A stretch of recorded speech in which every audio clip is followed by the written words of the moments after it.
அள்ளு தள்ளு அள்ளு அள்ளுன்னு ஒரு captaincy task தான் வந்திருக்கு. ஆக்டிவிட்டி ஏரியாவில் தரையில் நிறைய பால் போட்டிருப்பாங்க. அந்த பாலையும் கீழே ஒரு பேஸ்கெட்டும் வச்சுருப்பாங்க. அந்த யார் கேப்டன்சி டாஸ்கில் நிற்கிறாங்களோ அவங்க வந்து நிற்கணும். அவங்க வந்து படுத்திருக்கணும்னு நினைக்கிறேன். அவங்கள காலை பிடிச்சி இன்னொருத்தர் தள்ளி விட்டு அந்த பாலெல்லாம் எடுத்து பேஸ்கெட்டுக்குள்ளே போட வைக்கணும். ஸோ இதுக்கு நமக்கு கண்டிப்பாக ஒரு சப்போர்ட்டர் தேவை. எல்லா சப்போர்ட்டரை வந்து நம்மளே இந்த டீமுக்குள்ளேருந்து சூஸ் பண்ணிக்கணும். இதுதான் அந்த டாஸ்க்கு. சபரி ரீட் பண்ணி முடிக்கிறாரு. இப்போ பாரு கேட்குறாங்க, சப்போர்ட்டர் நம்ம டீமுக்குள்ளேயே சூஸ் பண்ணணுமானே வேறு எங்கேருந்து வருவாங்கங்கிற மாதிரி சபரி பார்க்குறாரு.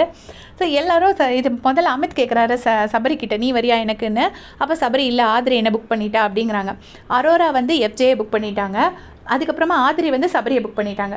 ஸோ அமித் யாரை புக் பண்ணாருன்னா கனியை புக் பண்ணுறாங்க. கானா வினோத் அண்ணா வந்துட்டு கமருதீனை புக் பண்ணிட்டாங்க. கமருதீனை வந்து பாரு வந்து எனக்கு கமருதீன் வேணும், எனக்கும் கமரு தான் வேணும் அப்படின்னு கேட்குறாங்க. இப்போ பிக் பாஸ் இன்னொரு வாட்டி கேட்குறாரு கரெக்டாக, கமருதீன் உங்களுக்கு கானா வினோத் ஓகேவானா? ஓகே தான் பிக் பாஸ், வினோத் ஓகே தான் பிக் பாஸ்ன்னு கமருதீன் சொல்லிட்டாரு. உடனே பாரு போயிட்டு சும்மா அடிக்கிறாங்க. அதுக்கப்புறமா வந்துட்டு பாரு கேட்குறாங்க, சாண்ட்ரா கிட்டேயோ திவ்யா கிட்டேயோ நீ வரியான்னு கேட்குறாங்க.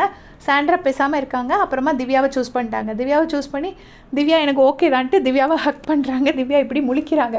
இன்றைக்கி அவ்வளோதான் திவ்யா. ஏன்னா கண்டிப்பாக ஏதோ காலை பிடிச்சி இழுத்தாங்கன்னு ஏதாவது ஒரு பிரச்சனை கண்டிப்பாக திவ்யா மேலே வரப்போகுது. அண்ட் திவ்யா வேணும்னே ஏதோ ஹெல்ப் பண்ணலன்னு 100% வரும்னு நான் நினைக்கிறேன், எனக்கு தெரியல.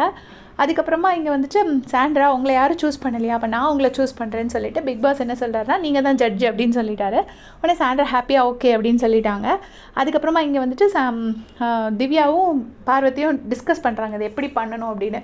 இப்போ அதே மாதிரி கானா வினோத் அண்ணாவும் கமருதீனும் அதை டெமோ பார்க்குறாங்க எப்படி விளையாடணும் அப்படின்ட்டு. இப்போ திவ்யா சொல்கிறாங்க, கம்ஃபர்டபுளான ஒரு ட்ரெஸ் போட்டுக்கோ, நான் கண்டிப்பாக என்னோடய பெஸ்ட்டு ஷூராக கொடுப்பேன் அப்படின்னு சொல்லி திவ்யா சொல்கிறாங்க.